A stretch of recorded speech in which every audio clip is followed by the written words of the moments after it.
Hello, one and all, and welcome to another episode of the Nerdy Day podcast. I am your host, Carlos Rodriguez. How are you? Hope all is well. If you're watching this, you see my crazy hair. I decided to do something where it slicked back and it just went Goku on me and fought me. And then I slept on it. So right now I'm looking like my aunt, Awilda. If you know her, I'm sorry you know her. She doesn't listen to this, so it's funny. Just not a great person. I feel like that's a loading a lot of family trauma that you guys don't need because this is good place. This is a happy place. That's why I try to keep it happy, keep it 100 with you guys. Man, I gotta shut up. That's what I gotta do. All right. Anyway, so welcome back again to another episode of the Nerd Today podcast. And again, I hope you're well. We have I don't want to say special episode, but we have a follow up episode to one of my earlier episodes, episode 7. Back in episode 7, I was debating whether to grow this back out because I got a little bones bumper. We're not gonna talk about it too much. But we talked about the breaking news at the time in early 2020 of Seth Rogan. Yes, that's Seth Rogan, the guy who goes, I've never met the man. Also, I love his movies, so it sounds like I'm talking crap, but I'm not. That dude's awesome. Seth Rogan and Evan Goldberg at the time announced they were producing a Teenage Mutant Ninja Turtles movie, animated movie with Nickelodeon that would focus on the more teenage aspect of the Ninja Turtles. And then a couple months later, there was like not like a poster, but like a kind of like a image, right, of Leo doodling in a notebook and stuff. Kind of give you an idea of where like their headspace is at and stuff. And at the time, and I still feel this way actually, very happy. Very happy with Seth Rogen and Evan Goldberg adapting one of my favorite entertainment properties ever, Teenage Mutant Ninja Turtles. Funny enough, I think I was watching KFGG today, the 16th of February, by the way, and Andy made a joke of like, or like that, or like whatever. He's like, the movie doesn't hold up. Listen, I watch that movie anytime I'm depressed. Is it a good movie? It's better than the rest, the 1990 version. Ninja Turtles, again, if you didn't watch episode 7, watch it down below or listen to the audio version. Ninja Turtles holds a special place in my heart. It was something I was able to bond with my mother's partner, Augustina. I was able to, me and her bond over like, it was like action and this is comedy. And I don't know, she found it hilarious. And they used to take me to the movies to go see, theaters. So I got to see the 1990 movie. I guess I was 3, but they definitely took me. Not one of the many times they did not lie to me in my life. I saw Secret Ooze in theaters. I saw Ninja Turtles 3 in theaters. That is what it is. I was super hyped though. I started crying when we pulled up to the theater in New Jersey. I don't know why she drove me all the way out to New Jersey, but we did. I said at the earlier showing, man, and I was in tears. But you can find more about my backstory there. I mean, I may touch upon it on the end, but yeah, it's super important to me. And if you have watched The Boys or Preacher or, a lot of stuff that Seth Rogen and Evan Goldberg, but they're working on Invincible. Season 2's underway currently. They are killing it in the comic book adaptation game. So for them to have the reins in one of my favorite comic books, one of my favorite properties ever in Ninja Turtles, I trust them. I trust them. Am I ever going to get the rated R Ninja Turtles that I want? Probably not. That's okay though. Like, I'm fine with that. I'm fine with Ninja Turtles adapting and being something new for every generation. Like, this movie is probably going to be my son's Ninja Turtles. Like, this is going to be the thing he plays constantly. And maybe, hopefully he doesn't have depression and anxiety like his father does. But, that happens to be his thing. And this is his comfort food. Then guess what? It's his comfort food like the 1990 version is for me. So, we have some new stuff that came out of Paramount's Investor Day. Viacom CBS's Investor Day, which they are now rebranding as just Paramount in general. So there's no more Viacom CBS. It is just Paramount. So their Investor Day. I'm specifically just going to talk about the Ninja Turtle stuff. There's a lot of stuff there. Like, The Beast Wars movie that is coming out for Transformers is going to be 3 movie series. Don't know if Anthony Ramos is going to be in all 3, but it's going to be a 3 movie series. Beavis and Butthead, they showed some artwork now that they're older and 40 and fat. Uh, I mean, God, there's more like South Park specials coming specifically to Paramount, and then that's going to be taken off HBO Max by 2025, like stuff like that. You can find there's tweets and stuff like that. Don't even worry about it. What we're specifically again talking about is Ninja Turtles, the homies, Mikey, Leo, Raph, Donnie, the homies, and I will. I don't know if the tweets are still up, but I'll see if there's a tweet out there that has concept art that leaked, and if it's still available, you can see it below. You know, just saying, I have it. I'm not gonna post it because I don't want to get in trouble. I'm just starting this, and I mean, I just got 151 subscribers. Thank you, by the way. So anyway, this article, what I'm pulling from, is from Matt Kim at IGN. It's titled "Seth Rogen's Teenage Mutant Ninja Turtles reboot will be followed by new movies focused on villains." So, a couple points I wanted to pull out. 3 points specifically was in the article is, quote, "Seth Rogen and creative partner Evan Goldberg are hard at work on a new CGI animated Ninja Turtles movie, but Nickelodeon will follow up this with more TMT movies focused on the franchise's villains. Not connected, though, to the... they've confirmed it's going to be 2023 when this new Ninja Turtles movie comes out in theaters. And then, obviously, they also announced in the Investor Day and in the tweets, I think moving forward, any Paramount movie that comes out in theaters, Paramount Plus will be the streaming home for those films when they come to streaming services. They won't go to like an HBO Max, a Netflix, a Tubi, whatever it may be. They're going to focus on their own app and kind of build that library up, which is exciting, right? I have a free access to it. Thank you again, Joey. So I get to watch this. And I'm hopefully, fingers crossed, there's no more COVID, or COVID is endemic, not pandemic level. And I could go to the theaters. That'd be really cool to take my son to go see this. And my daughter, if she's old enough. I'm trying to think. There's a chance she's like 4. That might be, I feel like that's old enough to take a kid to movies, right? Anyway, despite my parental woes possibly in the future, that's besides the case. So yeah, the animated movie will be coming out in 2023, and then again, will be on Paramount Plus. There will be separate movies that are going to just specifically focus on the villains, and they're going to stream exclusively on Paramount Plus. I don't think they're going to the theater. So, I mean, we have I don't know the possibilities in this, right? We can have like a Baxter Stockman movie, which will probably be disgusting. There's going to be animated anyway, but just the fly eyes freaking me out. Oh, sorry. Anyway, Bebop and Rocksteady, Krang, God, the Triceratons, Shredder, possibly a Shredder movie would be banging. I ain't gonna lie, bro. And make that live action. And who do you cast? Maybe the guy who plays Storm Shadow in G.I. Joe Origins, Snake Eyes. I still have to watch that movie though. But I'm just saying, I know he's a good actor, so I was like excited for him. So anyway, besides the point.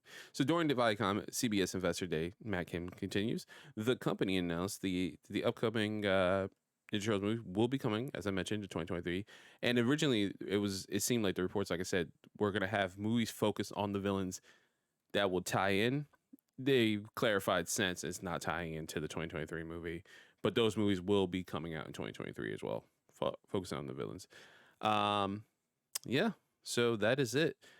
And this whole 2023 and moving on is a larger plan for Paramount with the Ninja Turtles properties if they purchase it. I mean, we've had the 2012 series that was astounding on Nickelodeon. I'm not even joking. Like, I know I sound like a crazy man, but that series is amazing. Voice cast kills it.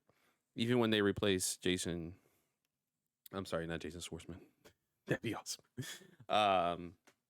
The guy from American Pie. I'm sorry, sir, if I totally butchered your. I'm tired, parent of 2. I'm trying to make excuses because I don't remember your name. Jason Biggs. There it is. With Seth Green. It still was great, man. It's a great series. Awesome. It has some very heartfelt moments, some big high stakes that happen, some pretty big deaths.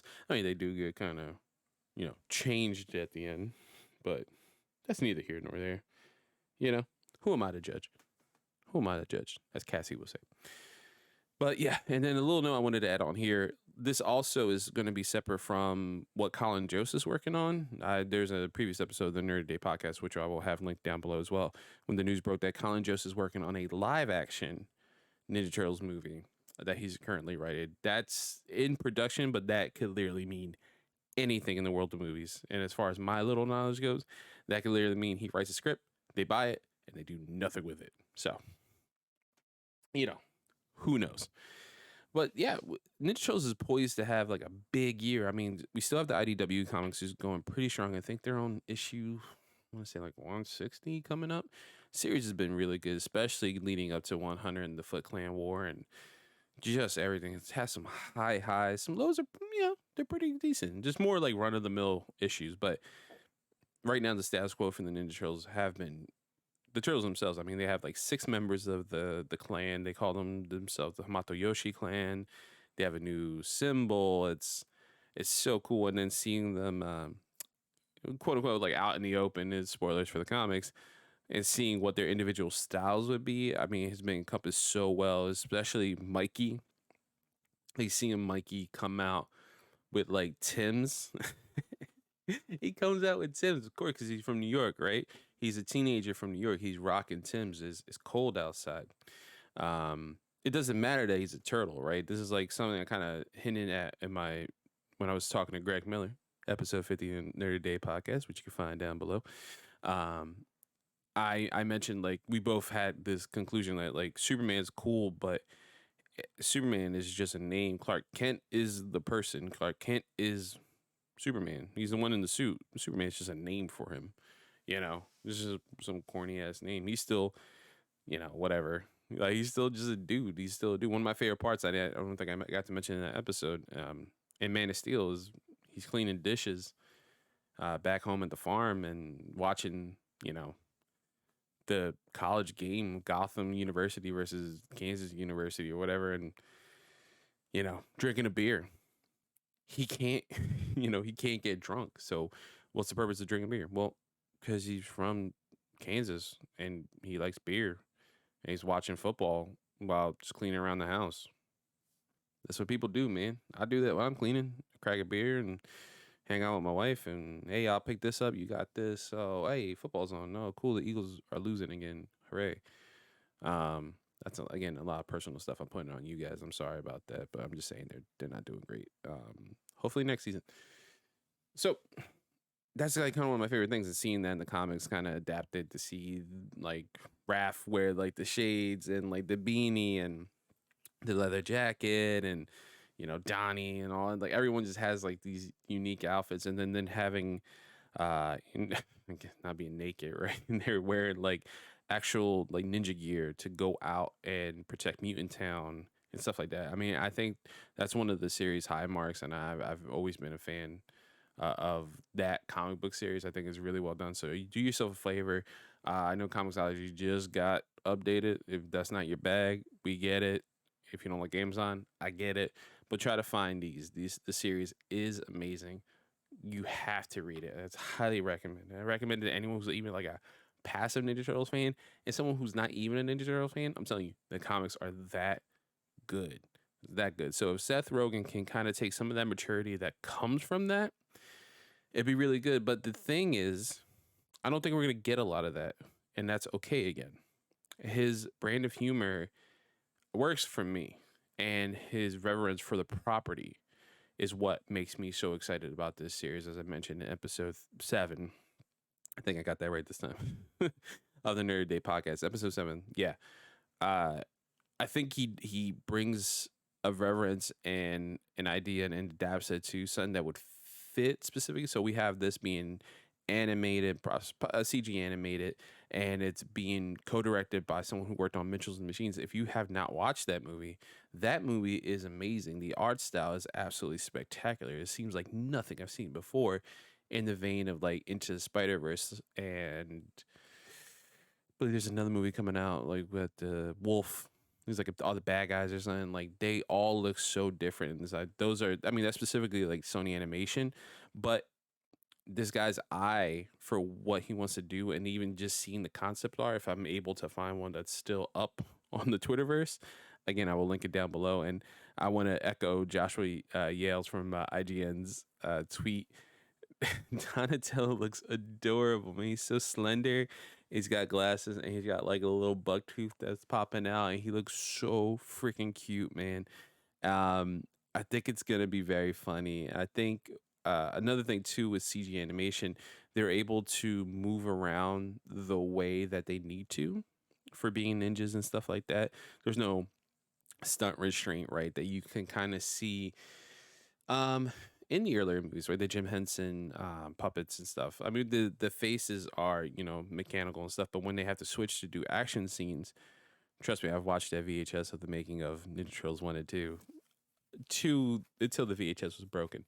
Um they had a different prop head that would just like stay open and like kind of like angry grinning, so the stunt performer can move around, but still you're wearing like 40 pounds of like latex, and it's still heavy and sweaty to move, and seeing like Ernie Reyes Jr. like dying on the set of Ninja Turtles 1 is so rough. Um and it's a testament to what those actors went through, and kudos if you're watching for some reason. I love you guys. You guys did a lot of work and it was amazing. Um but with CG, with that's the plus side, right? I've always kind of wanted something that was a mix of both, right?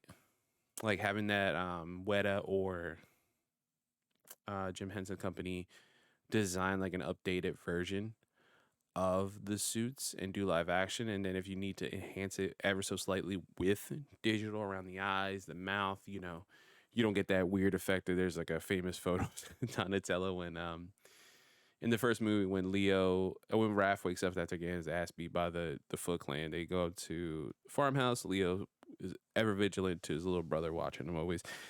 He wakes up, he's crying, he's like hugging his brother. Raph's like, "Ow, that hurts, please, not so rough." Donnie comes, he's crying, he's all excited, he opens his mouth, like, "Yeah, yeah," and you can see inside his mouth, you see the eyes of the actor. It's just haunting, and like it never got taken out. That wasn't like oops, this is like a deleted scene. No, you can pop that right now on Netflix. I think it's on right now, and you can see it. You can see the guy's eyes, and it's just so frightening to see another person in this turtle's mouth, and like what that does to your brain. But that's me rambling on. So that's I just want to give you guys an update where we're at with the Ninja Turtles movie. I'm super, super, super excited about the 2023 um, Ninja Turtles movie coming from Seth Rogan and Evan Goldberg, and one of the co-directors of Mitchell's and the Machine. Watch Mitchell's and Richards and Machines. It's Academy nominated. I kind of wanted to win over Encanto. Mind you, I love Encanto, but that movie made me feel sad, happy, cry laughing so hard that I haven't done in a long time at a film. That movie's amazing. It's on Netflix. Just go watch it. Just go watch it, and then you get an idea of, oh, you know what? I trust what's happening with Ninja Turtles. Then you get really hyped like I am. See? So that's a short episode of the Nerd Today podcast. Thank you for joining me. If you have anything you want to talk to the Ninja Turtles about with me at all times, please at me at nerd_a_day. Maybe I have that one word one day. Hopefully one day. Comment down below in the video. Hit me up. Email me if you need to. I love talking Ninja Turtles. I will talk Ninja Turtles to the end of time. It's one of my favorite properties, as I mentioned at the top of the show. So please, do that. And if you made it this far, don't forget to like, share, subscribe. Check me out at anchor.fm/nerdtoday and youtube.com/nerdtoday. And if you love wrestling, don't forget I have a wrestling podcast called Apron Work Podcast. We're about to shoot an episode in a little bit. So that's me.